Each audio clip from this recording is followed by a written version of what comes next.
Welcome back to Infinite GeekTalk, an ongoing conversation between your hosts, former DC Comics editor and owner of Infinite Heroes in Watertown, Connecticut, Paul Santos, who is joined by Keith Field, co-founder of Gorilla Valley Games and the owner of Rat's Nest Studios.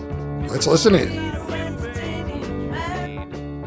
Mark Waid's Batman Superman #1. I did indeed, Paul.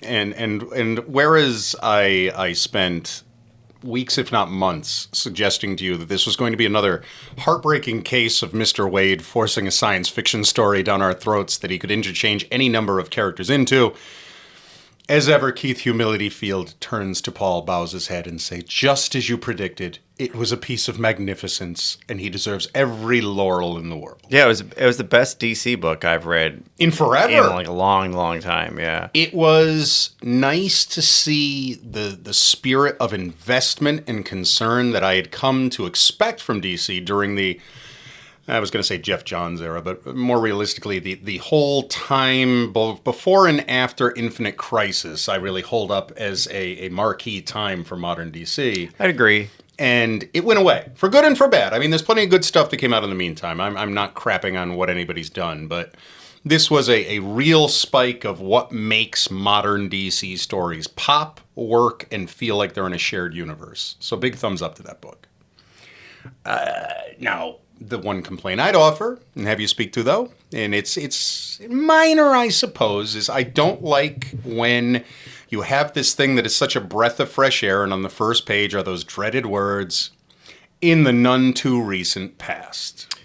Oh, I get it. Yeah. That doesn't bother me so much, especially when you're talking about, that flashback is very Bronze Age, which is like, 1970s era comics. So you have Batman in the blue and gray costume, and you have Superman with the. I guess he just still looks like Superman. Maybe the S shield is a little bit bigger to be Neil Adams, right? But if I'm going to be the comic book guy douche and kind of speak to my point, go right ultimately, attention, please. Okay, what version of Metallo is that? It doesn't sync with the blue Batman costume era. It doesn't sync with where Superman would be continuity-wise. I feel that little blurb of sometime in the recent past is more or less in the hands of a lesser talent. I'm not pointing at anyone in particular. I'm not going to spend the time to work out how my story meshes with current continuity. Now, I respect the idea of telling a story for its own merit, but by the same token, the appeal of a shared universe is operating under the rules of a shared universe. And while I'm not suggesting that this book is, tarnished in some way for it, I'm going to say it could have been an A+, if we could pay some sort of respect to the fact that this Doom Patrol doesn't sync up with any of the other Doom Patrols we've seen in the past 15 years. It's the original cut whole. It's that attention to detail that, to me, elevates a story past my ability to micromanage any of its individual beats. Yeah, but this entire universe has been broken for like 12 years. Well, Paul, I didn't want to suggest anything so judgmental toward my beloved DC universe. But speak to it. Yeah, story-wise, this is still the post-Flashpoint new 52 universe. Even though it doesn't really add up right. No, there's always been like Dr. Manhattan did this and Rebirth did that. So, but it's still in that terms of like, this is not the correct, for lack of a better word, universe. Right. So Batman Superman might be them trying to take the fan base's temperature. Sure. Like, do they care about Bronze Age things? And I know what you're saying about Metallo. Mm-hmm. I think it would have worked better if he was in the gold, was it the orange and green costume? Right, which that was kind of a misstep. Yeah. But if you're going to remain true to the spirit, and it's not like Mr. Wade doesn't dive deep into continuity and enjoy those kind of flourishes. Right. But that might be also not to throw anybody on a bus, but it's also been an editorial decision. But you do have like Poison Ivy, looks like Bronze Age Poison Ivy. The good Poison Ivy. Where there's no discussion of her possible alien origins. And Doom Patrol, if it was, again... I can't wait to hear this. If it was post-Infinite Crisis, that's the Doom Patrol that would have existed back then. Oh, yeah, you can make a case for it. It's totally, just that, and ultimately, I feel guilty of even brought up this point because we're leading on praise by kind of crapping on, or at least I'm not. Well, it's just because I'm a speaker of truths. Now, with that out of the way, as I said, It was a wonderful start, and I hope we see more projects like this. I think I'm hopeful that we will. The reaction has been very good, at the store, and I think online it's been pretty universal. Because that aside, he knows the tone of these characters. He knows their voices. Yeah, he knows the classic spirit of these characters. Right. So no matter what costume they're wearing, obviously there's a lot of satisfaction there. And it is only the first issue, so I'm not going to assume that we're just going to get a totally tone-deaf Doom Patrol, because what we did get was pretty swell. Yeah, and I do agree with you. Mark Waid, unfortunately, does have a... I'm not a big fan of the random science fiction villain... Right. Organization or alien race. I read race. this cool book about fourth dimensional space, so here's someone that would never fight the Flash fighting the Flash. Right. Yeah, this is swell. You're a very smart man. Can I have Captain Boomerang, please? Is more or less my walkaway. But, again, thumbs up, baby. That is good stuff. Let's see more of it. Yeah. Now, lest I turn my back on my beloved Marvel Universe, let me state for the record that this Ram V character has won every last meat of my heart. Who would have thought we'd live in an age where I'd be saying Carnage was the best series, like long-form series. I haven't read it yet. That I bit into last week. Check it out, baby. Yeah, I'm a little bit behind. Yeah, he's been involved in a lot of stuff. Everything he's touching is very impressive. I don't know who this man is or who Ram 1 through 4 were, but 5 gets it right, baby. Go Ram V. I know he started at DC. Some of his early works are Swamp Thing and I'm blanking. Flash. That sounds right. Flash. Yeah, he he did some fill-ins, I think. But I am a Flashman. I do not remember seeing him I think when Josh Williamson was doing a film. I might be confusing it with someone. It's all right. You're only human, Paul.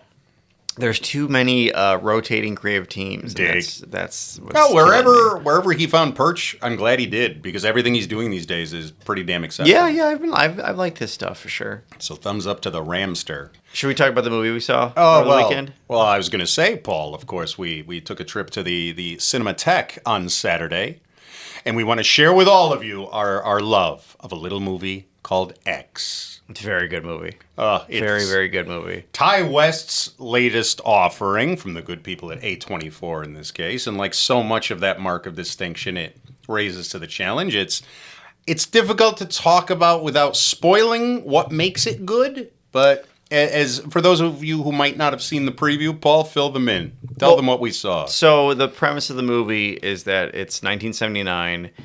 And a bunch of pornographic filmmakers drive out to a farmhouse in Texas to shoot like a guerrilla-style farmer's daughter porno.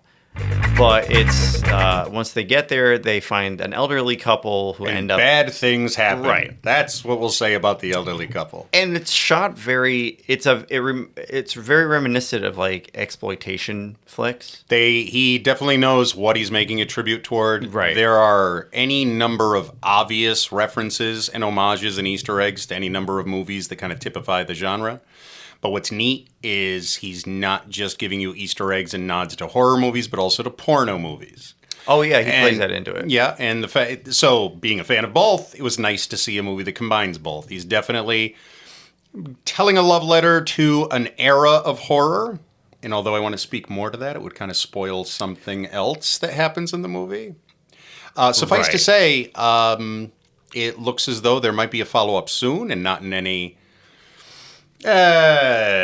mercenary way. He has an obvious multi-part story to tell here, and it was very satisfying to learn that is what's going down. Right, and it's filmed very much. It's filmed very much like if you told me this movie was made in 1979, you'd believe it. I'd believe it. Yep. It has the right amount of gore, the right amount of exploitation. So for anybody who needs to know, there is a lot of nudity in that. It's either good or bad. Well, I think we all need to know that, Paul, because every discussion we had about it was, how far do you think they're going to push the envelope? I was like, no way. I thought it was going to be very they pushed it right where it needed to be. It was very, very good, yeah.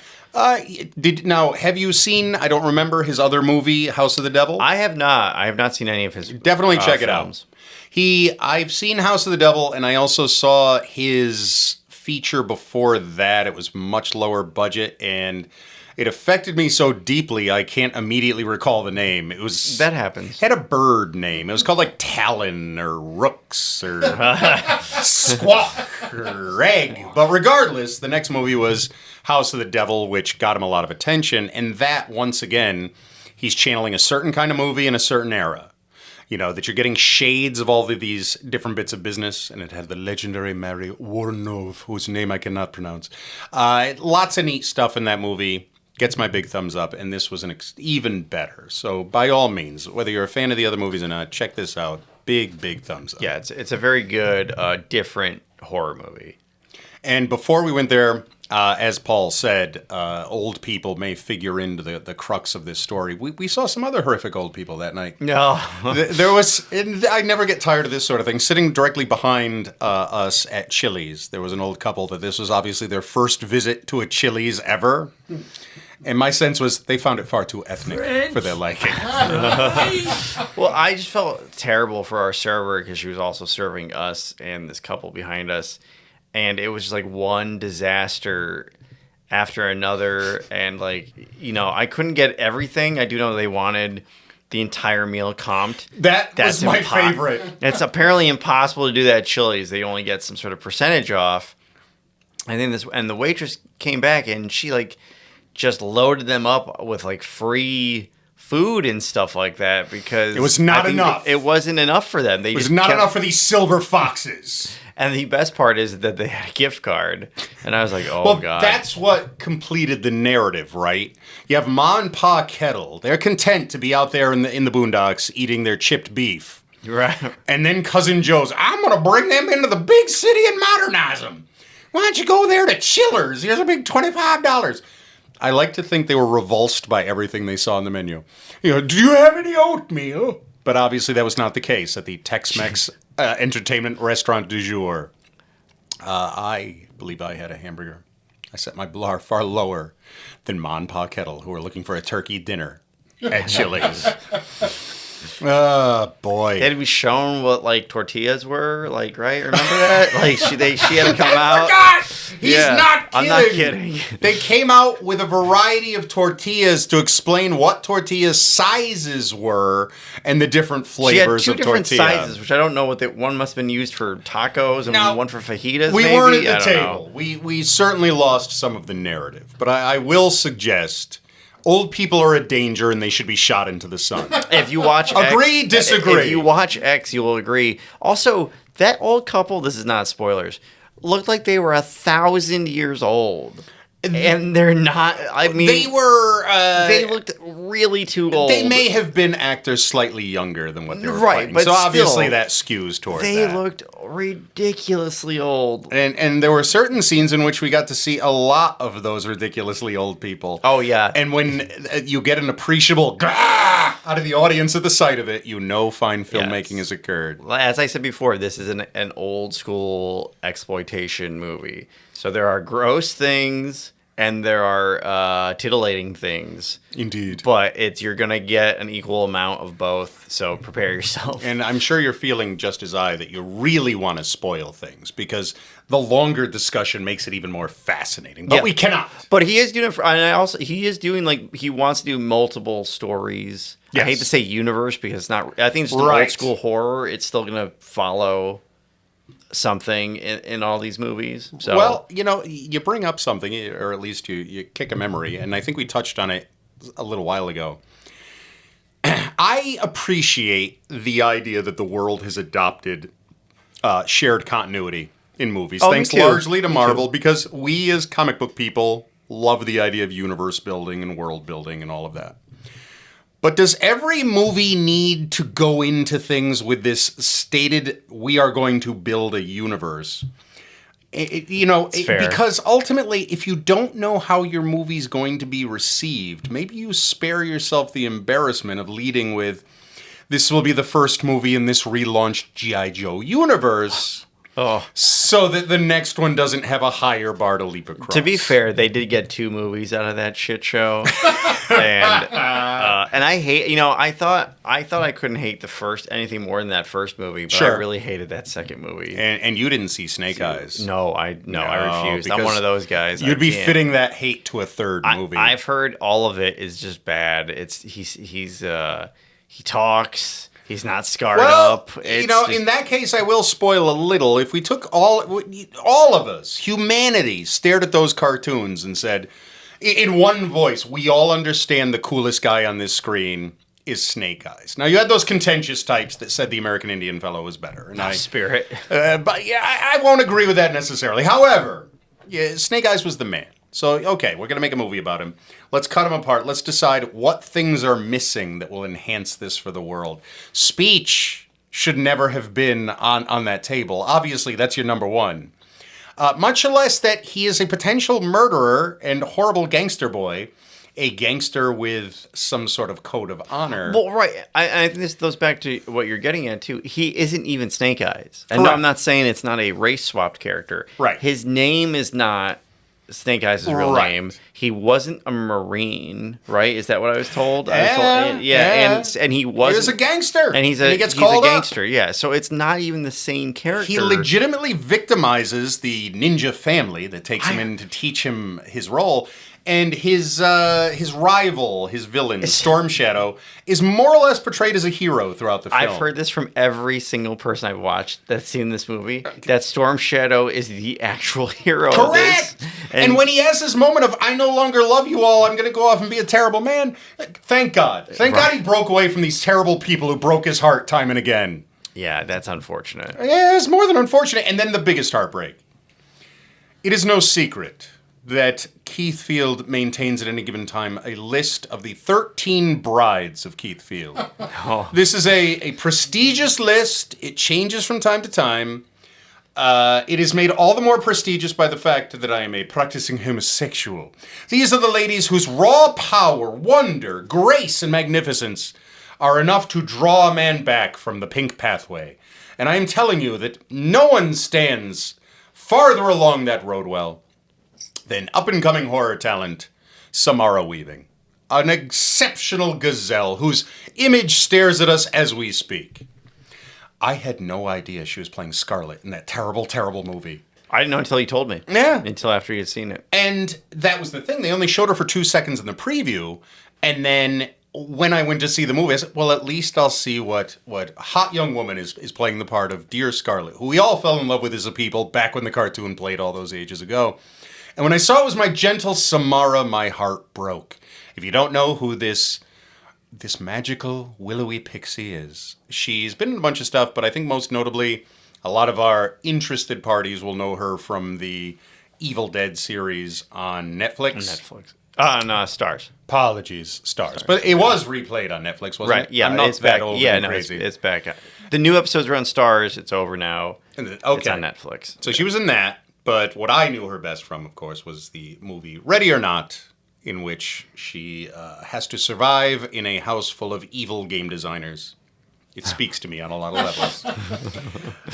Yeah, she was trapped in that piece of crap. A lot of other folks were. And again, it's, okay, we're building a new universe. And then when it fails, we have to talk of the reboot that'll be out in 3 months or so. So everybody could just do away with that. But just put out your movie and shut up. Don't talk about how it's based in the Conjuring universe.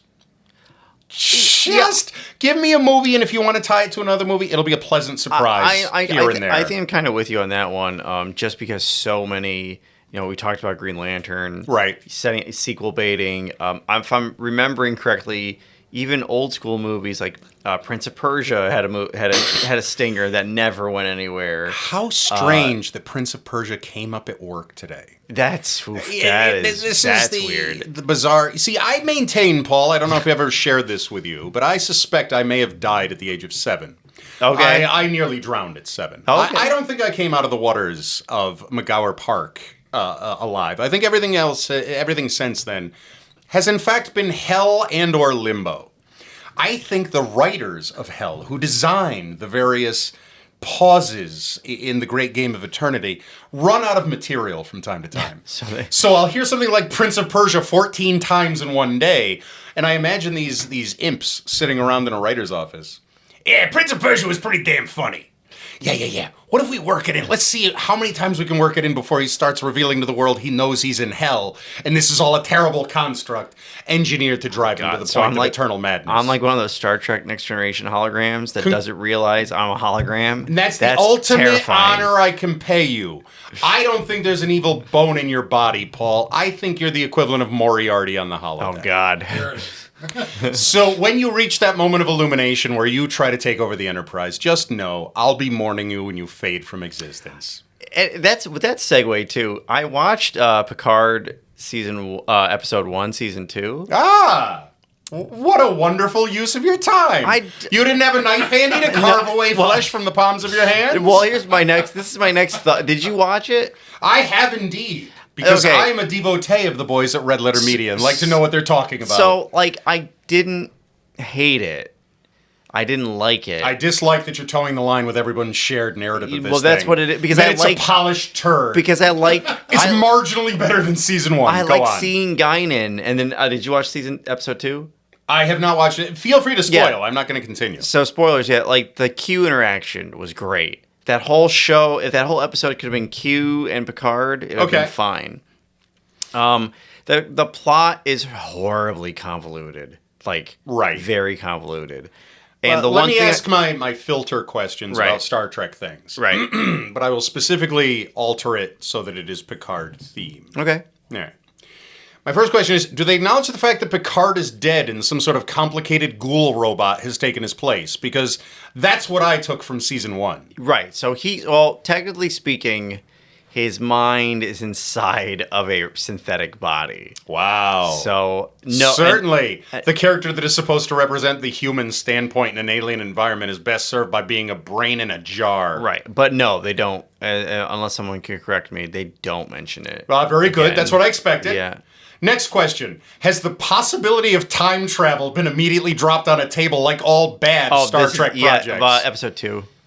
Episode 2. It's like I'm some sort of friggin' warlock that I can predict these things. There's also something else that I know I'm going to end up hating.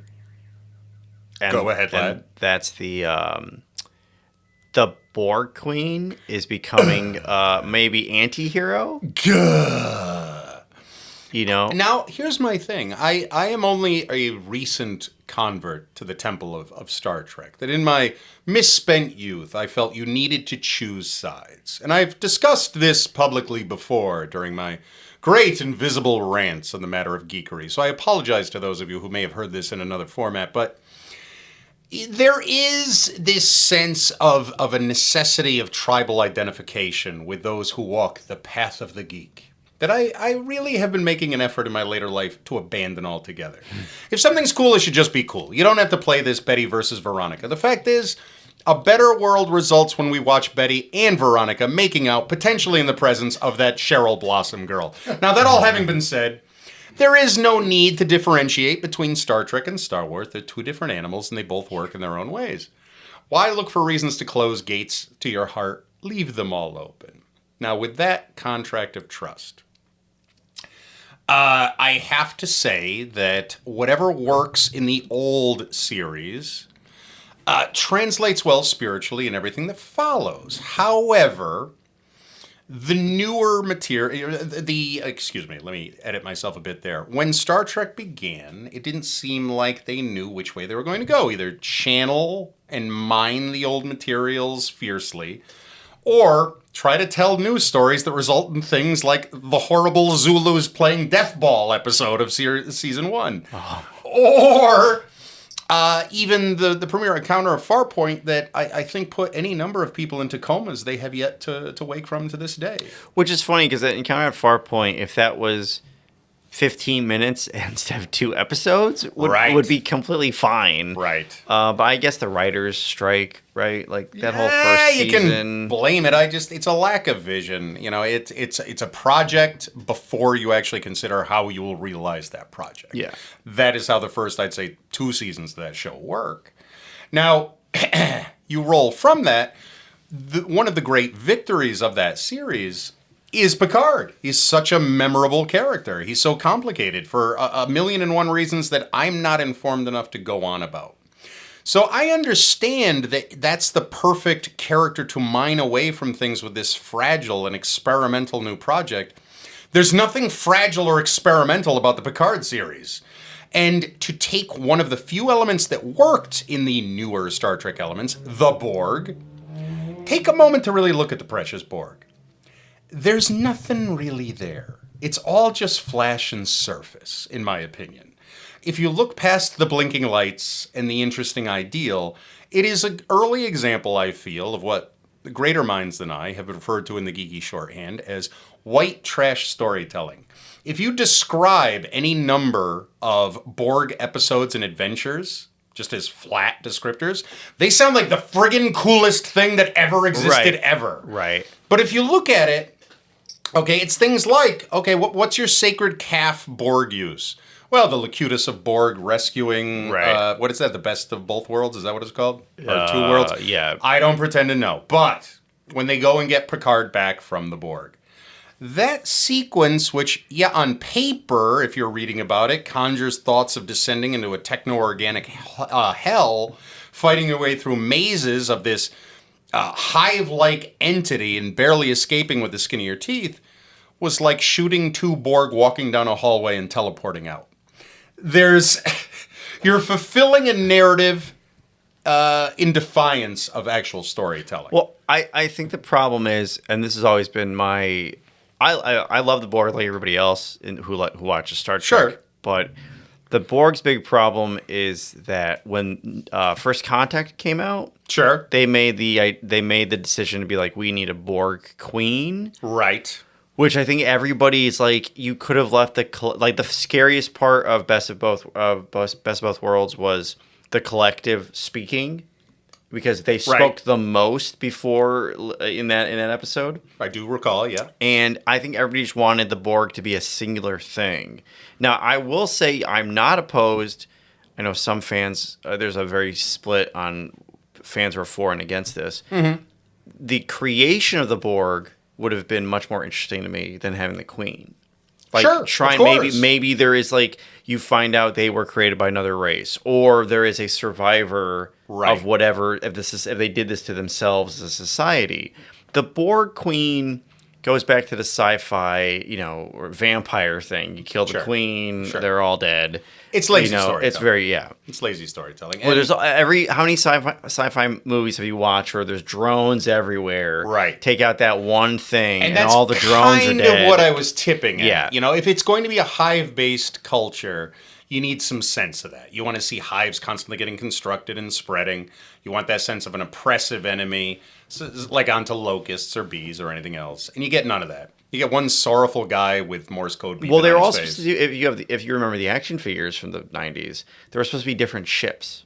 Right. There's supposed to be like a triangle ship, a circle ship. I remember I had the micro machines. Right, Yeah. And it would brought up is there different weirder Borgs? And then they did I think it was Playmates. Someone did a great action figure line of different Star Trek races becoming Borg.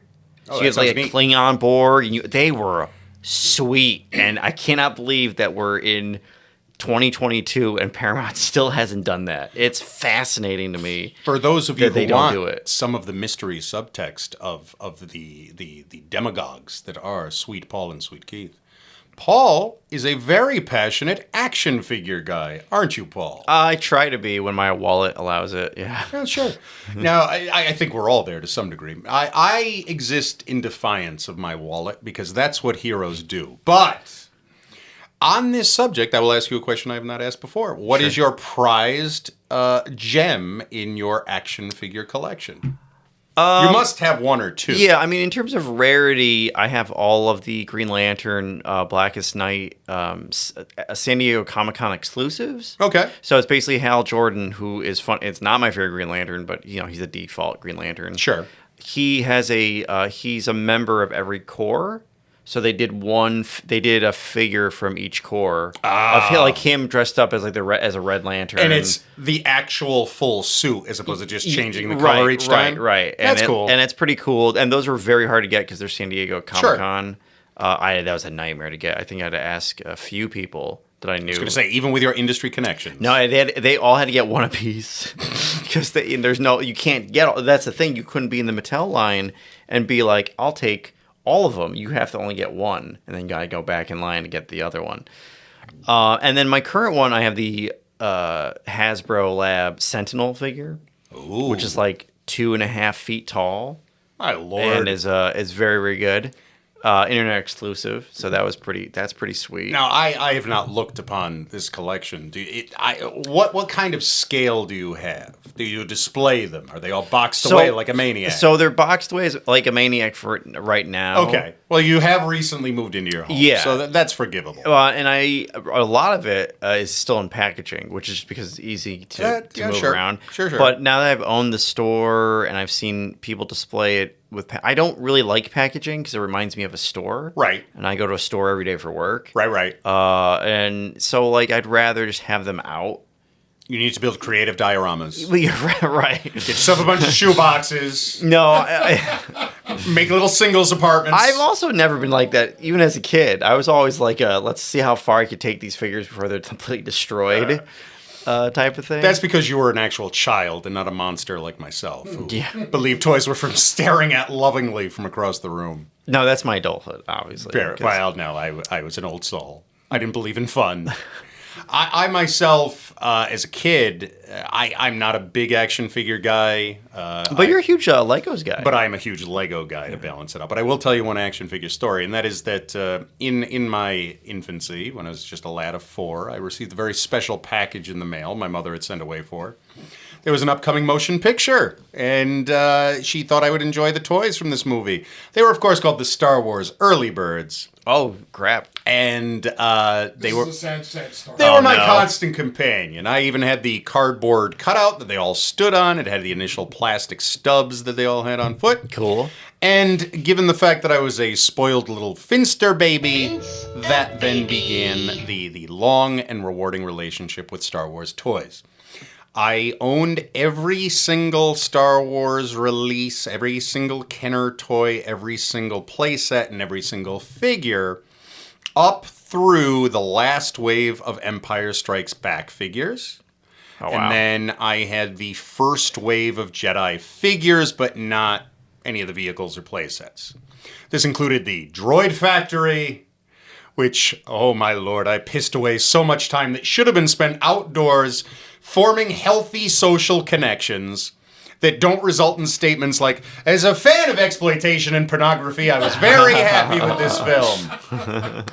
But, it was my life. I lived through those figures. I loved them to pieces. And then, at the age of 8, my family unit moved from the bucolic and haunted splendor of Bethel, Connecticut, to the ghastly shithole that is Naugatuck, Connecticut, where the local children looted my action figures. Now, they are not some sort of Machiavellian villains in this story. It was simply a case of me venturing outside of our apartment for the first time, a wet-behind-the-ears country boy from a haunted town, and running into the local thugs who had grown immune to the shit smell that hangs over this town like a quiet sentinel.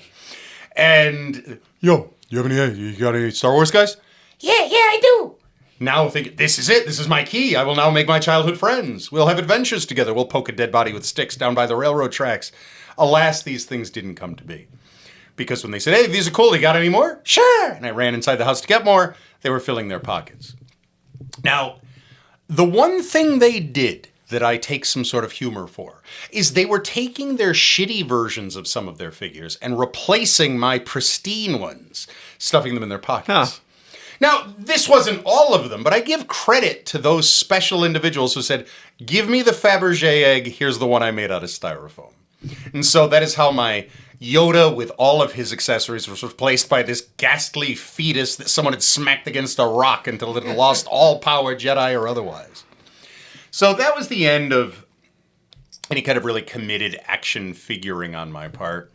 And I wouldn't try to collect another line of figures until, as we discussed several chats ago, the good people at Playmates put out their Dick Tracy action figures. Oh, right. So I had those beautiful grotesques on my counter for a little while. Yeah, I'm also kind of a snob too, because I think there's too many manufacturers of action figures. Sure. So Playmates is not the best company. I know the Turtles people Just might big come old after me. chunks of plastic. Yes, and they also did Star Trek.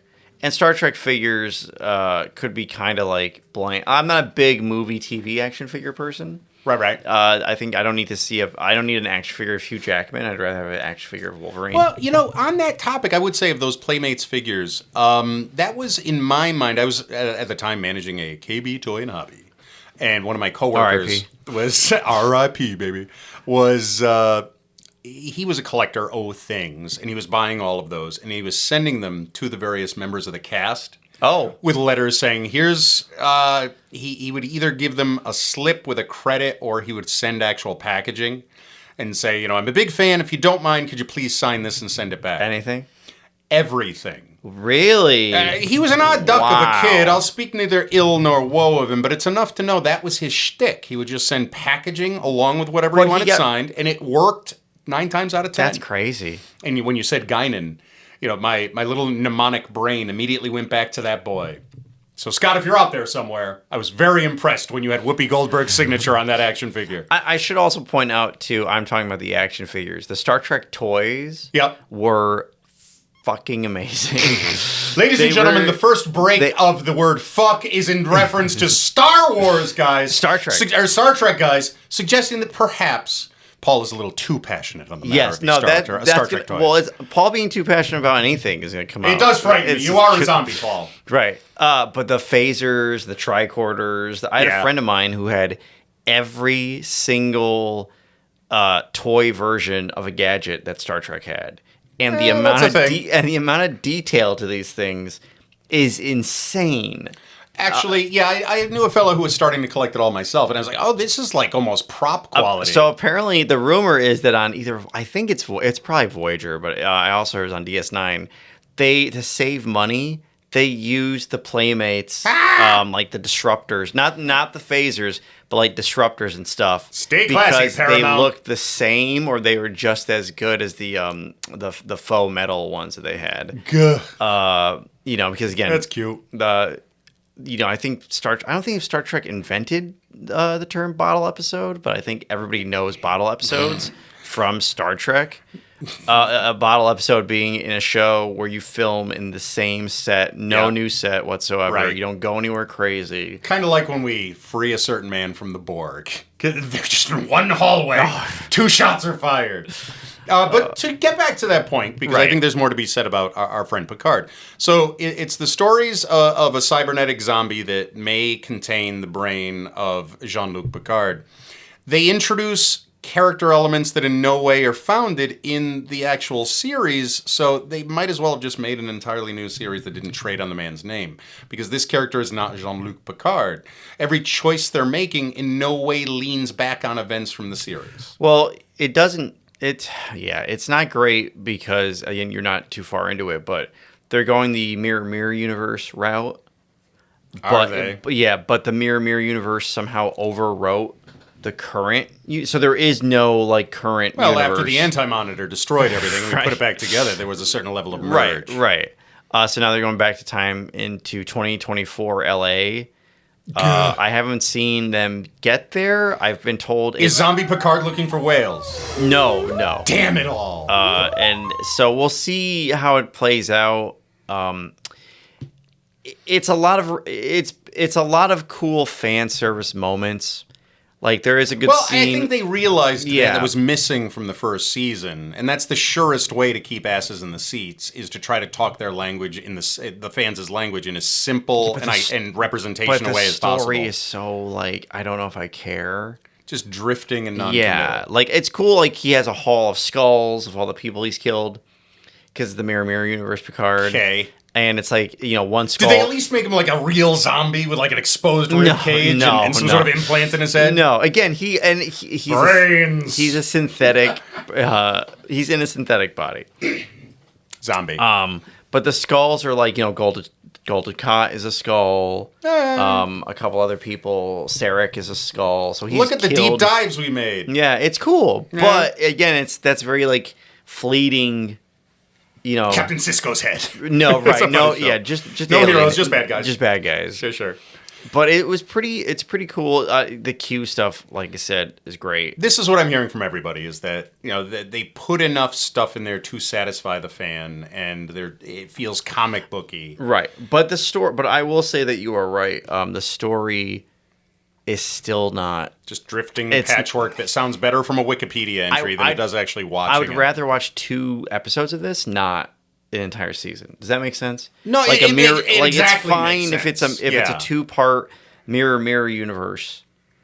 Well, and I don't will go back in say, time. I mentioned them before, but I think one of the masters of the genre of the new face of independent entertainment is our friends on YouTube, the boys at Red Letter Media, Talking Heads, movie reviews, and all manner of different media they craft. Great bunch of guys. I refer to them as the best friends I'll never meet. They did a wonderful series of summaries of the first season of Picard. And before they of course famously created the Mr. Plinkett character, whose review of the Star Wars prequels is perhaps the only review we'll ever need of those movies, because they hit every point. And they did a similar review for Picard, and it opened with a series with very little explanation, like storyboard or proposal panels for what could have been individual episodes of Picard. And they were drawn by someone our friend Paul knows. Who are they drawn by? A talent that you should remember from your tenure with the distinguished competition. I speak, of course, of a certain Freddie Williams. Oh, Freddie Williams III. Freddie Williams III. That's funny. Glorious son of a bitch. Magnificent artist. I think most notably Robin and the TMNT Batman crossovers are probably the two gems. He's got a Godzilla versus Power Rangers book that's out right now. Magnifique. That at the very least looks great. I haven't read it, but his artwork is great. Well, he had done the sketches. He's a member of their extended family, and I was sitting spellbound. This is what Picard should have been. Yeah. A series of vignettes about an old man who is, in his last few chapters, but even that will pass with the quiet dignity and heroism you've come to expect from the run of this series. And instead we got cyber ninjas and something that they claimed were Romulans. I don't know what they were. They might have been the True Borg, Paul, because that I could accept. Well, I think it's just Paramount. It's really Bad Robot. I shouldn't shit talk Paramount so much, but Indeed. it's Bad Robot because there are people who work on the Star Trek shows that know Star Trek. Of course they do. But they're overwritten by these crazy Alex Kurtzman, J.J. we Abrams won't speak people. ill of too many creators, but you'll notice there's no pause on the matter of Mr. Kurtzman or Mr. Abrams. No, and I have enough praise for Abrams in certain things, but what his he's done childlike sense of enthusiasm has saved various properties, right? And I think that's something to be applauded. But the Star Trek has been the But I will shows. never forgive Bad Robot for everything past the first season of Lost. You didn't have a plan, friends. You didn't have a plan, and any claim to the contrary is a bald-faced lie. I've heard this rumor that they had a fork in the road after season 1, where they could have went super sci-fi or pretty mainstream, like They vaguely. could have stayed with what the actual story was, the vestiges of a 1960s New Age Russian cooperative research base that was investigating psychic phenomenon over the city of Atlantis, and a pool of the original researchers and pirates were on that island under the draping name of The Others. Oh, see, I didn't know all that. Continuing it on. Thanks, Brian K. Vaughan. Everything that followed, however, to deviate from that comic book-like plot put together by comic book people. Well, they decided to go went deeper and deeper into Shittown, USA. Well, they decided to go more like not easy, but like not as fantastical. Everything's vague. Paul, here's what I know. I spent the entire life of that series looking down my nose at the rubes who were suggesting that the island was heaven or hell. Oh no, I see where this is going. Hours of explanations, at the end of which I made enemies for life. Who does that guy think he is? telling me I don't know how to watch a TV show. Ultimately, it still wasn't that. The reveal at the end was not that they were in heaven or hell. It was then that they chose to have a certain gradient of subtlety. But I couldn't blame anyone if they erroneously believed that the takeaway of this series was they were all dead the whole time. Because these masters of storytelling decided, no, they weren't dead the whole time, but they'll be dead during this 10-minute sequence at the end of the series, so the last thing we see is all of them in all-inclusive heaven talking about the fact that we're glad we made it here and the island didn't kill us, basically.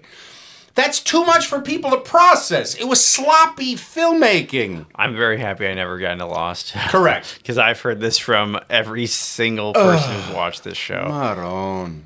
And when you give me a giant ratcheting robot cloud thing that makes ratcheting robot noises, and we can see for a few seconds view screens inside of it, don't tell me it's some sort of progenitor race Atlantean boy who can turn into a black cloud because you're lying through your pointed teeth. Wasn't there supposed to be a T-Rex too? But like the cloud monster was there just was a cloud or something? I am willing to concede that there were no monsters and that this cloud was some sort of psionic mass formed by the fears and interests of anyone on the island that it fed off of. You know, the actual plot of the first season. Versus whatever the hell followed. If this sounds sour and comic book guy-like, then I am proud to be counted amongst his number. Because I gave that thing so much credit.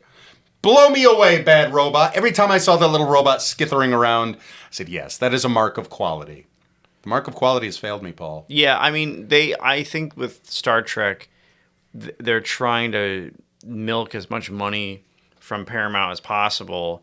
I have no doubt when they're over, this whole era is probably going to be, I don't want to say forgotten about, but I think a lot of people will be happy when it's over. It's that sense of like, yeah, this is weird edgelord garbage, but at least the thing I love is still alive. Yeah, and I think I'm not as pessimistic as a lot of these other guys who are like, oh, it's dead, it's never coming back. No, it's not dead. I mean, it's lived all this time, but I would suggest that it's largely undead. As is evidenced by the zombie hero of Picard. I don't know who's watching Discovery. Now, not me. That I won't comment too much on, other than to say everyone that has ever told me about the show seems like they've been the victim of a violent crime. Yeah. They're ripping off Infinity War, and there's a lady in power armor called the Red Queen, but this all sounds like diarrhea. I have no time for diarrhea. They ended up. I watched the first 3 episodes of Discovery. They turned the Klingons into orcs. Well, sure. Didn't they actually... I know it's like a thing that Klingons tend to look entirely different from project to project. Sure. But those Klingons looked particularly weird. No, and I'm not kidding about the orc thing. They looked like orcs. Their hierarchy was kind of orc-like and very fantasy-like, not Klingon-like. Right. It's supposed to take place like 10 years before Kirk is on the Enterprise.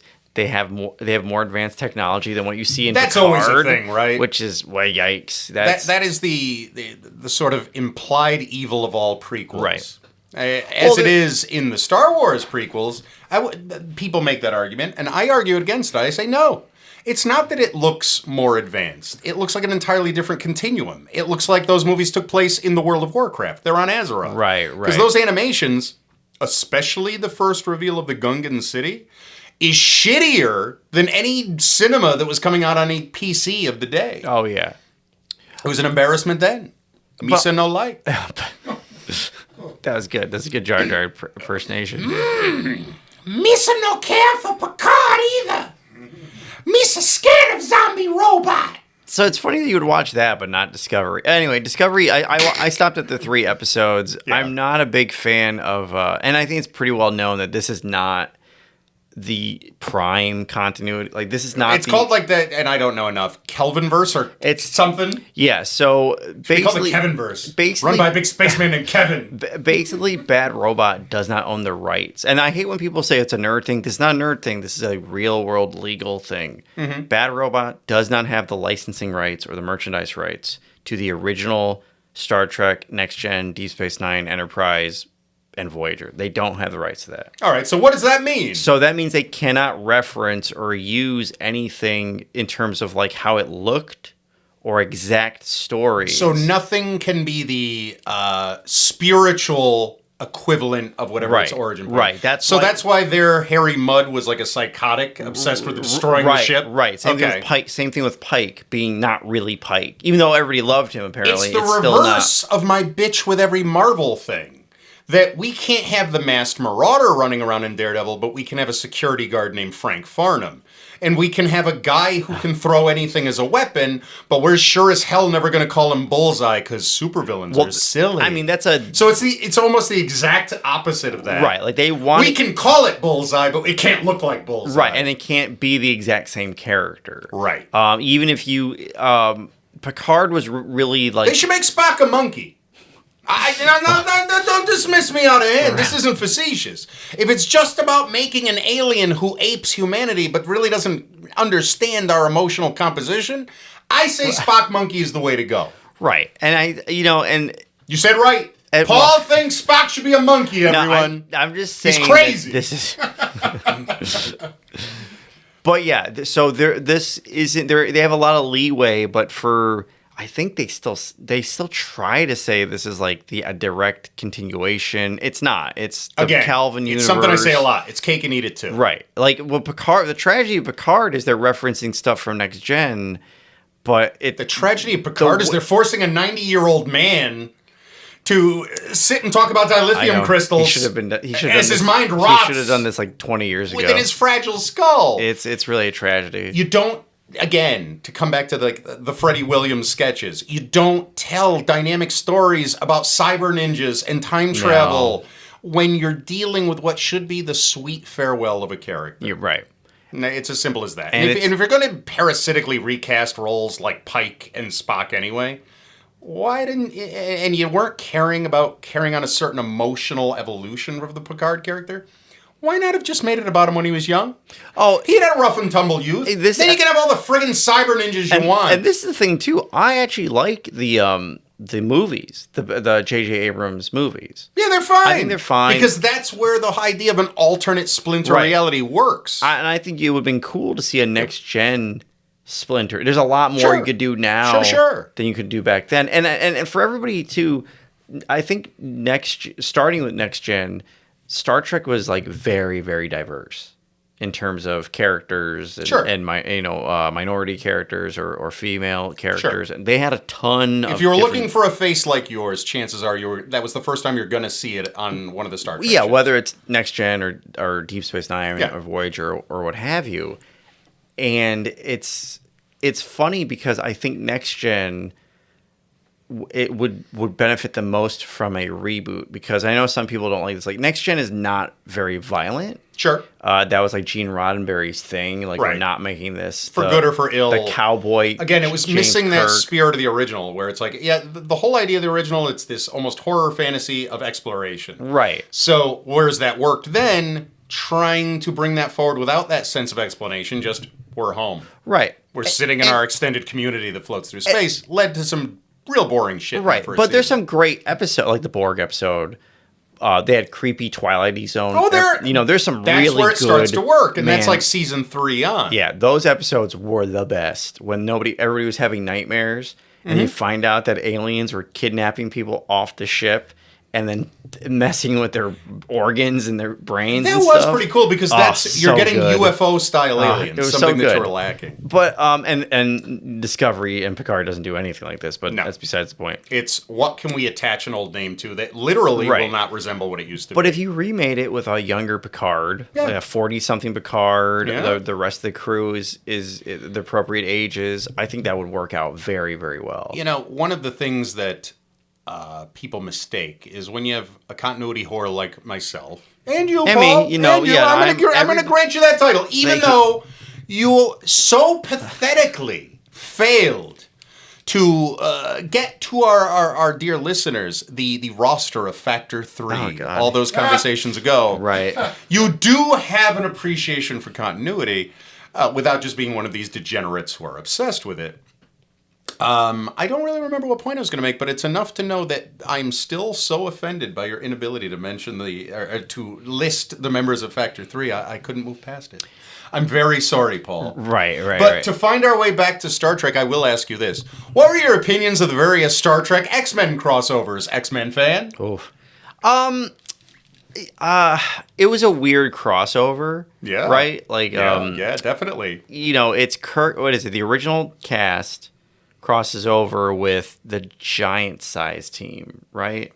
Honestly, and then the Jim Lee era crossed over with Next Gen. That's what I recall. That was what I read. There's another one with the original cast crossing, because 3 of them. Well, yeah, I remember at one point someone saying Dr. McCoy and Beast and Bones both turning and saying yes. I'm a doctor. And was that the one that Fabian I forget who wrote it. It doesn't really matter, but I remember at that moment thinking, whoever this writer is, he wrote this whole book just to put that joke in. Oh, yeah. That was it. Not that it was a great joke, but you could just feel the premeditation. He worked his way backwards. I think the villain was Proteus merged with the guy with the black and white face. That was the original. And then the Borg and the Sentinels were in the Jim Lee. Really? It was Borg and Sentinels, yeah. Okay.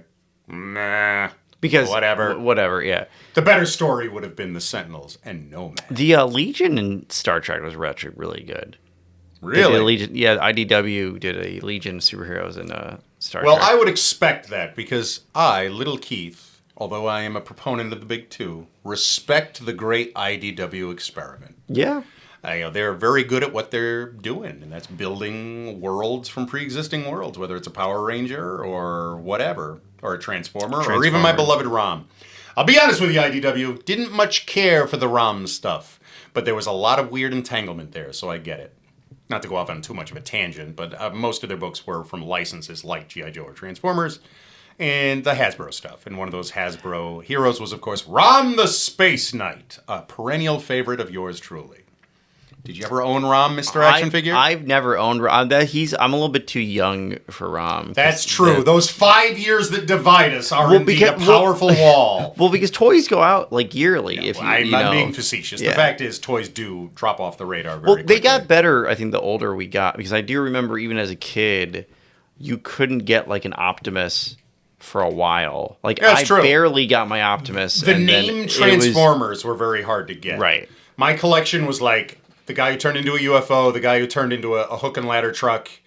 Were they the Destructicons or the Constructicons? I don't remember. There are 2 different. Oh, thank God for that. There's 2 different ones. The little green ones that turned into the big guy Devastator. The Constructicons. Thank you. And then I had the various Insecticons who never showed up in an episode.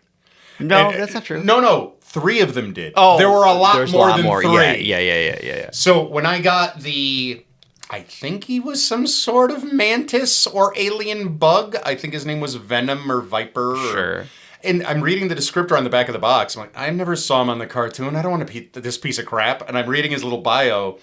He's the most feared Decepticon. He even tortures Megatron with his poison blasts. I was like, can we swap this back at the store? This isn't real to me in any way. I always regretted, or not, I mean, I was a kid, I couldn't get it, but that metal Megatron, probably the most dangerous toy ever made. For everybody who doesn't know, that's when toys were toys, Paul. The original Megatron is made of die-cast metal and transforms into a Luger, a very, very accurate-looking Luger. And, I mean, it is scary. Do your worst, Megatron. And last time I checked, it's still the most valuable Transformers. Yeah, sounds right to me. But I could have bought one back in the day. Now, this is going back to the topic of toys. Yes. Do you remember when if you walked into Toys R Us, you had an entire aisle that was just like replica guns and weapons? Now, yes. That, let us return to that bygone era. Because, right. Yes, indeed, I do remember the Hollywood-style play a youngster could have with the very realistic weaponry available everywhere. I had a toy shotgun that you could cock it and the shell will actually come out of it. How many of us didn't get shot back in the day by cops is a freaking miracle. I know some kids did, unfortunately. That's why we have all the orange plastic on the tips and like neon color guns. My friend had when we were a kid, he had a wood and metal, which I always thought for years that was a real gun, but it's not. a bolt action rifle that you could actually move the bolt, but you couldn't put anything in it. And it obviously didn't fire, but it looks like a real 22, basically. What an innocent and savage time. Crazy, but not just guns. Remember, you could buy like the Ninja playset. Correct. And the swords were like back then. hard Weapons plastic. could look like whatever Yeah. they represented. As a youthful D&D nerd, every sword, axe, and little plate of armor I had looked so much more like LARP-worthy weaponry and costuming than any of the garbage that comes out today. You could throw throwing stars to on styrofoam, and they would stick. That's how Indeed. pointy they were. Like they would actually stick on things. I think we used to do it to pumpkins too. If you throw it hard enough, it would actually lodge itself in there. Now again, given the great divide of the gulf of time that divides us, Paul, Right. I don't know if you recall the late 80s, early 90s trend of importer stores that sold various actual ninja weapons. No, I do remember. The Waterbury Mall had one. Waterbury Mall had Yeah. East West, I Yes. believe, which was the premier supplier of ninja throwing stars. Now, Rich, our dear sound man, Rich, everybody. Rich, I'm going to guess in your childhood here in the Valley, you, like any number of alpha boys, had yourself a throwing star or two.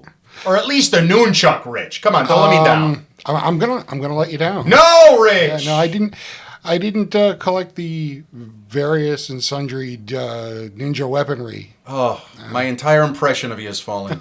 Did you? You could never be my alpha. Now you're a Sigma. I did, however, have the skill enough to fold throwing stars out of paper. That I could do.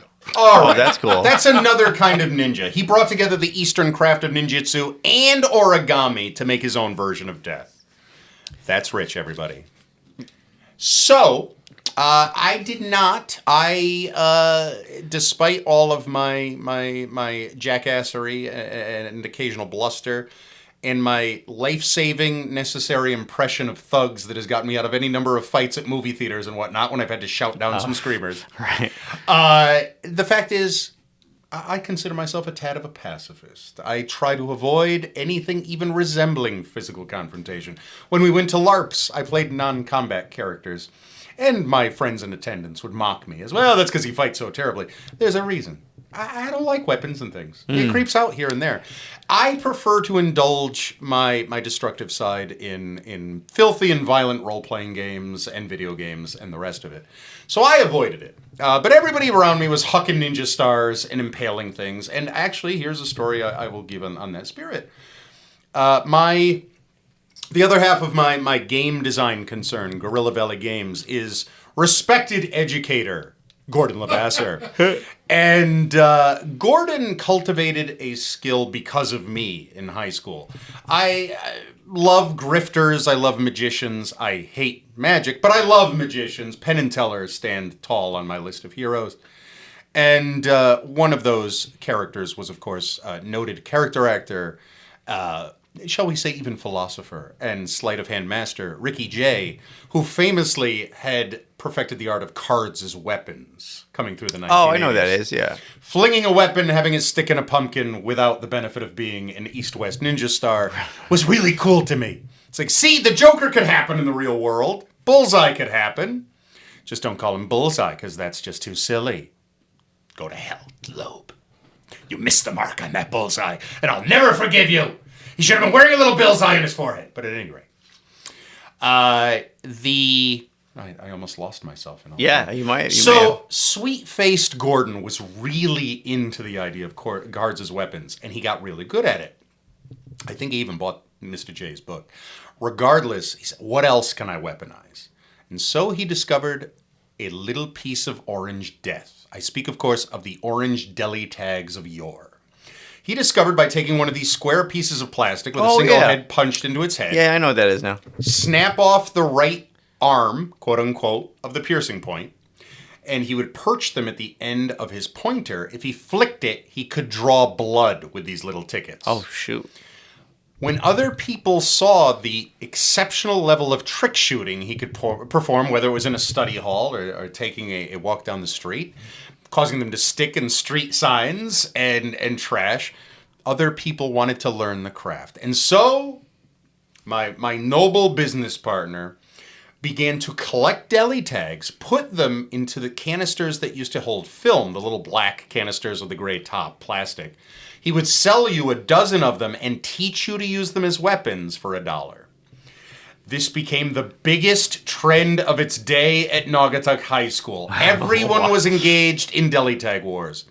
Ladies and gentlemen, Keith Humility Field must admit to you that even when I tried in a non-confrontational way to wield these things, I looked like a jackass. They would fall off my fingers. I lacked the necessary agility to cause these to weaponify.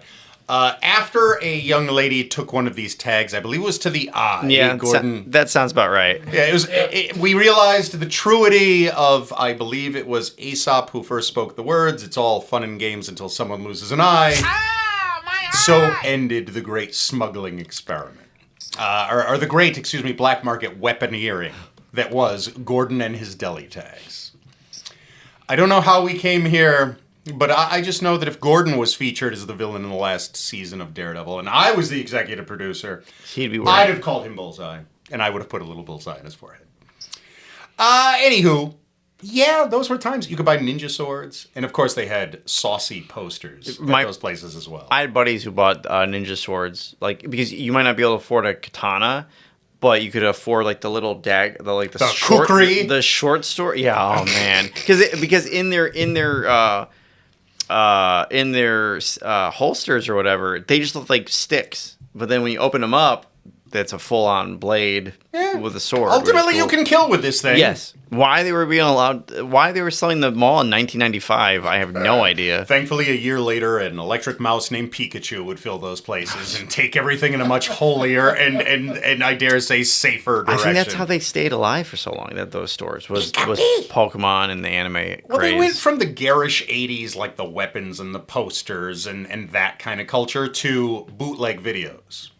Well, back when you couldn't just, turn on hentai on regular television, it was hard to find even the most mainstream of stuff. Well, a friend of mine said that one of the stores in the mall for years and years and years sold hentai and anime indiscriminately. Yes. You'd have no idea unless you picked up the box and read the back. That went mainstream quick because, Suncoast Video but died you can't fast. sell hentai to a 12-year-old. Well, that's the thing. I don't necessarily know that they knew what they were dealing with because I can remember, there was that first wave of hentai that went mainstream with things like Dragon Pink and La Blue Girl and even Cool Devices to some degree. These things that folks in the mainstream have heard about that you could just go into an FYE and buy. Oh. But even before then, at those... The Asian stores. The Asian stores just had everything. They were just like, oh, you want to buy Dragon Ball and, La some Blue precursor Girl? Sure, here you go. It would have been like Yorosuka Doji or something like that. Yeah. The confusion that must have happened. What? Hey, it's a cartoon, Mom. Look away. That sure doesn't look like a cartoon. Memories. But now we live in an age where I can buy anything, including plutonium, on Amazon. So the East-West of the world fizzled away. Actually, that's not entirely true. As someone who spends a lot of time in the mall, the thing that those stores have turned into are just those little cart kiosks with random garbage on them. And that random garbage these days tends to be those fidget toys that originally were like a face covered in zits and you would push in all the little fidget bumpers. Or knockoff Squid Game merchandise. There's lots of that. Oh, is there hanging Squid on Game? Those. Oh, man. Tons, dude. Tons. Little figures, beanies of other characters dressed like the soldiers from Squid Game. Now, I don't know that we had this talk, but for the benefit of those who might be eavesdropping, Squid Game, of course, was one of the things that got a lot of attention because it came during this general tide of we've rejected all entertainment outside of our homes and stick to streaming because there's no COVID there. What did you enjoy the Squid Game phenomenon? For I will spoil and say simply, I enjoyed it very much. I loved it. I loved it. It's funny to me. People are complaining that it's just a battle royale, which it's not. Or it's another one of these death game shows, or Twilight Zone, the greatest game type of ripoff. The most dangerous game. The most dangerous game. Yes, excuse me. No, you did not have to say excuse me, Paul. That was a commendable and understood error. Oh, thanks. Good. I don't judge you, Paul. Time does that. Right. Factor 3.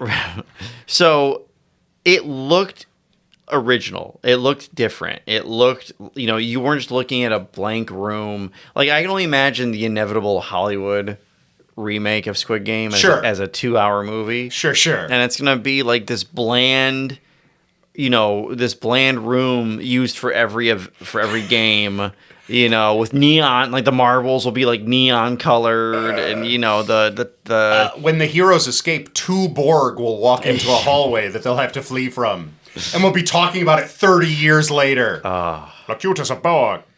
The thing that I loved most about Squid Game was it brought me in not to a false ending, but to a false start. I hated the main character like cancer. When it started. I really don't think I'm going to be able to watch this thing. This guy's a friggin' Squatch. And to have used that, it only took until the second episode to realize, it's a pivot that now you have this total sympathy for him, was such a beautifully done trick. And I will trust, I guess especially the Japanese or Korean creators more than American creators. Sure. Where I'm like, no, I need to give this more than one episode, because they usually, especially in anime, which I know is Japan, not Korea, but they do that a lot where they introduce a character who's super annoying, right? Or super. But that's a regular trope. Yeah, it's a good trope though, and as opposed to what we have, where it's like, the annoying main character stays annoying through the entire thing. No, thank you. No, that they're doing it for a reason. It's supposed to represent like that Joseph Campbell hero's walk if you're coming from that place of total immaturity, and then you wind up the Luke taking on those Dark Troopers level master. I also think too it's more varied, so like any type of person can become a hero. So if you're super annoying as a person, you could still become a hero. If you're not the most perfect, if you're not a perfect human being, you could still find redemption. That's interesting, because I was with you. I hated that character. Yeah. And then he slowly, I'm like, oh no, I get where he's coming from, and I kind of get the lovable loser thing, right? And I understand why he can't make it to his daughter's, but you're still seeing it through the disappointed eyes of the family and all that. That's very telling, strong character development. That is, you're only an episode and a half into this thing, and you're already committed, right? With no worry that you're being told a mature and structured story, which, as you say, comes from that contract of trust from a lot of Eastern storytelling. Yeah. And you would never get all the subplots that in like an American show that you got there. Not at all. The body organ harvesting. Yeah. The cop trying to find. That was so neat, right? Yeah, that was cool. I was like, this is feeling overstuffed. Right. But then as it unfolded, it's like, oh no, that's actually key to the story. Yes. That, and I suppose there's some mild spoilers here and there, but thematically, that idea that there would be some sort of honor to this game, but that under its surface, no, there's nothing honorable about it. It's sloppy. It's spiritually cheating. The people are being killed off for a reason. So, so that these other scumbags running their side scam will get this. The rich people. And then when that reveal is made, you're like, how dare they cheat and sabotage the game in a way? And then you realize, oh no, these aren't questions I should be asking. The whole thing is intrinsically flawed. There is no honor to it. And that's ultimately ties into the payoff of the entire series, the philosophical debate between the main character and the villain.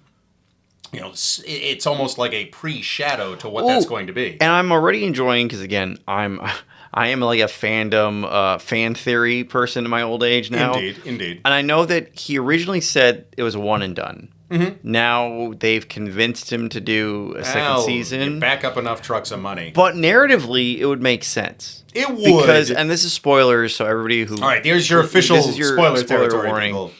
The old man doesn't make sense to have been the solo person to come up with this. He may have been the... That's the thing you have an issue with. Well, please, no, tell me, because I'm fascinated. I don't have an issue with it. It's that he was... I'm not judging, Paul. If you did, I look forward to hearing. I could see him as being the game designer. Sure. But not the person who came up with like, oh, I'm going to get a bunch of poor people and rich people are going to bet on them. And I'm, you know what I mean? Like, that seems like the organizational, like, how he was able to get the police officer's brother to be involved and all the minions. I would suggest that given the fact that they did build, I don't want to say Illuminati because the word has become so abused, right. But that there's an elite group that decided in all of their jadedness, let's form this group where we will entertain ourselves by debasing and preying upon the poverty, the weak, and the foolish. I got it, and I thought that the fact that, too cool for school, he's not in the room, right? He's off in the game, right. and we just have his mask. I felt that made enough of a statement of arrogance and power that legitimized the idea that he's just a muscle-twirling supervillain. That's what I want to see, that Illuminati, for lack of a better term. Because the old man, like I said, is for being the designer or the originator, I have no problems with. Right. But the show ends with that guy talking to the main character. Sure. Saying, turn around, go on that plane. Mm-hmm. You're talking about that afterwards we have the voice of the inheritor of that organization. Right. It's I want to see more of that. Sure. And I do agree with people. I hated the freaking gamblers. Like, I hated them so much. The only one I liked was the Japanese guy because, but everybody else, like the American decision to go with American actors where they're feeding, Korean written lines was a little awkward. Right. I agree with that. But even the actors, it's like they weren't. They were a little too hammy. I think there's a British guy. Yeah. There's like a Texas cowboy. Yeah, it's just like, I don't know. I want effeminate heavyman. Right, and that's not the secret society. That's their clients. Is the fan theory. I shouldn't take credit for this. So that's what you're. That's backing. the fan theory. Is that there's a real shadow group of game masters behind them. That the people betting were just the gamblers.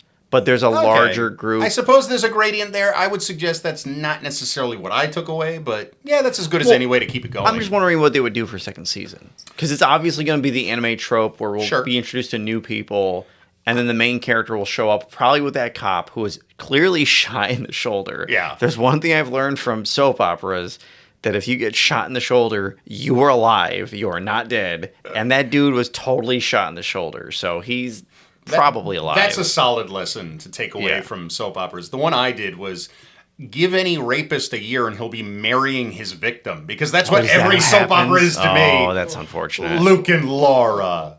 I know that's a little stilted, gentlemen, but it is very true. It's one of those cases where continuity comes back to haunt us.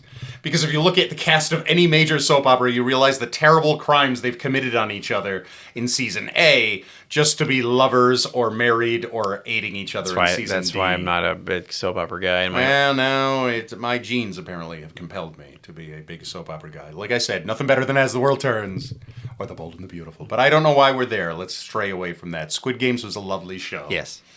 It's definitely a case of I would have rather had that ending hang in the air than have a follow-up series. As soon as I watch a lot of anime. As soon as he dyed his hair, I'm like, this guy's this guy's gonna go after them. Like that's just a very visual cue to show him changing, becoming a more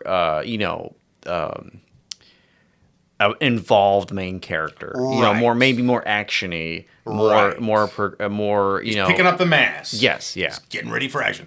I've heard a lot of conjecture about what the next season would be, and a lot of it seems to be that the man in black, one of the characters in the show, the Major Domo, who, as Paul said, you hear talking on the phone, is going to be the focus of the show. That would make sense. Yeah, him and the previous protagonist butting heads, maybe recruitment or something along those lines. Was he also a cop? I don't remember. His brother was a cop, but I think it's been a while since I saw it. I thought he was a detective too. Yeah. But I could be totally manufacturing that as well. Now, on the subject of Netflix, though, did you also see the other great winner of the COVID era? I suppose we could quickly mention the phenomenon before it is just totally a beaten dead horse and all of mankind has forgotten, Tiger King. Yes.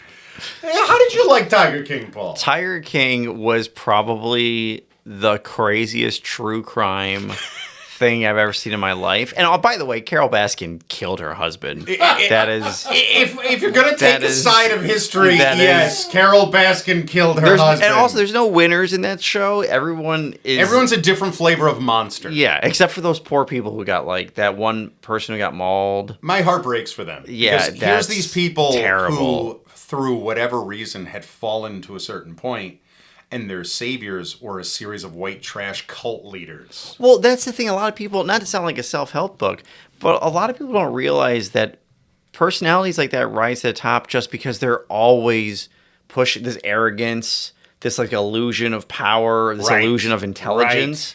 And he did that in Florida, which I think it's Florida, which is super easy to do, apparently. Mm-hmm. And, he just attracted other people to fall into the con of this, and... The scene that chilled me was him, the Tiger King himself, going to a rest stop, and there was just some homeless addict woman strung out, and, how you doing, honey? And he had a whole, pre-planned patter. Yeah. Looks like you're falling some hard times. What would you feel if you had a warm bed tonight? How would you feel if you had a legitimate job for a legitimate paycheck? And she starts crying, thank you, sir, thank you. Right. That's what he does. Yeah. He goes and finds the homeless and the broken. He recruits them in, gives them a hamburger, and then they now owe their lives to this company drain. And it's, he was, God only knows what he was doing. Well, he was spending the money, but, large cats and exotic animals are expensive to feed. He probably had some sort of veterinary... well, apparently his veterinary concern was as soon as an animal is sick, dig a hole and bury it. But, yeah. Yeah, that show was fascinating. On every level. And aside from him, Joe Exotic, there was, I thought, the far more compelling character of the doctor who ran his own cult policed solely by sexy girls in tiger bikinis. When is that becoming a Bond villain? Have you not seen this? Oh yeah. Oh, I saw that. I said, whoa, tiger sex cult. I've been running my scams entirely differently. Yeah, and it's like entirely incorrectly. More to the point. And now Joe Exotic is a cartoony supervillain on King of the Hill. You know what I mean? Not a very... But the man with the sex cult full of tigers, that's a whole other level of evil. And again, these women are not... They're pretty women. They're not like these, meth heads or something. We claim to have a certain connectivity and insider knowledge of various things. I have a friend of a friend connection to the sex cultist tiger guy. A chum of mine... A podcaster and comedy promoter of some renown. A gentleman professionally known as Johnny B. Better known as John Benson. That's right, John. Free plug for you. Told me a tale. He said that he once knew the company of a young lady who was invited to a dinner or function of some kind that turned out to be a certain keeper of tigers and his lovely attendants. I will not name this person. I do not know them, and it is not my tale to tell, but it is enough to know she was invited to join the organization and come back for some sort of tour of the grounds and the potential of recruitment into the all-girl hit squad of tiger handlers. Yeah, because I think the allegations, the FBI, or whoever looks in the cults, I'm assuming it's the FBI, is looking into it to seeing if he is some sort of weird sex cult tiger after the show, thing. Actually, because that brought attention. From what I understand, there was some sort of shut him down temporarily and see what the hell was going on in Sextown, USA. Yeah, but he's armed to the teeth too, right? Right. And he's got jet skis with Cobra Cobra Commander missiles on there. Yeah. And I think ultimately that is the saddest thing about that kind of show is the realization that if we did live in the Marvel or DC universe, that's what a supervillain would be. Yeah. It wouldn't be the Melter. It wouldn't be something cool. No. It's a guy with a sex cult and a bunch of tigers. Yeah. Which is, right there on the border, if I'm going to be completely honest. I suppose he is the closest thing we'll ever have to Kraven the Hunter. Listen, Tiger King, I think, exposed this weird subgenre of true crime, which is these weird... I don't want to call them redneck crime. Well, no, because we've always had redneck crime, but it's redneck crime at a supervillain scale. Did you watch the McDonald's Monopoly lottery scandal? Tell the good people about it. The answer is yes. Very quickly, McDonald's in the 90s and 2000s, you have Monopoly pieces that you would get on fries and drinks and such. So apparently an entire criminal organization popped up making counterfeit pieces that they would tell people, hey, I've won $1 million, but for tax purposes, I can't cash this in. If you do this for me, you get to keep $100,000 and you get to do nothing. And it was a huge thing. Oh, well, I'm hi, Rich here. I don't usually speak. Welcome, Rich. But I'm going to chime in on this because that is a classic con. Oh yeah. It's the fact that they went through the effort to counterfeit Monopoly McDonald's Monopoly pieces is stupid. Well, no. In that you can go. Normally, it is just a spoken scam. You can go to the corner store, and get counterfeit lottery tickets and No. Well, and niche crime gives you a certain strike. So this guy was a security expert for Monopoly and McDonald's. He was a middleman that he just stole a bunch of the blank pieces, and they were the authentic. So they were authentic. So it was like a level of false complexity he didn't need to drag to the project. Monopoly thing wasn't created from whole cloth. No. It was based on opportunity. Yes. Correct. Gotcha. And he was mafia, and he was a mafia. He was connected to the mafia. I highly recommend it. I don't remember what it's called. It's on HBO. I think it's called like the Monopoly. They couldn't use McDonald's because they would get sued into oblivion. But it's called. Take Monopoly. a look around and put it on our Facebook page or somewhere else. What it's called. The amount of crime, and that guy died without ever getting caught. He basically got away with it scot-free. Yes. He was just visiting jail when he came around the corner. Did he not pass go? So there you have it. The boys take a trip to the movies and Chili's. And for the first time ever on the internet, nerds talk about Star Trek. Weird. Paul loses his mind, drops F-bombs, and thinks Spock should be a monkey. And the real takeaway from this episode was brought to you by young Gordy G. It's all fun and games until someone loses an eye. Infinite Geek Talk is brought to you by Infinite Heroes Comics, Cards, and Collectibles in Watertown, Connecticut, and Gorilla Valley Games. Infinite Geek Talk is a Rat's Nest production, recorded and engineered by Rich Johnson in the Rat's Nest Studios.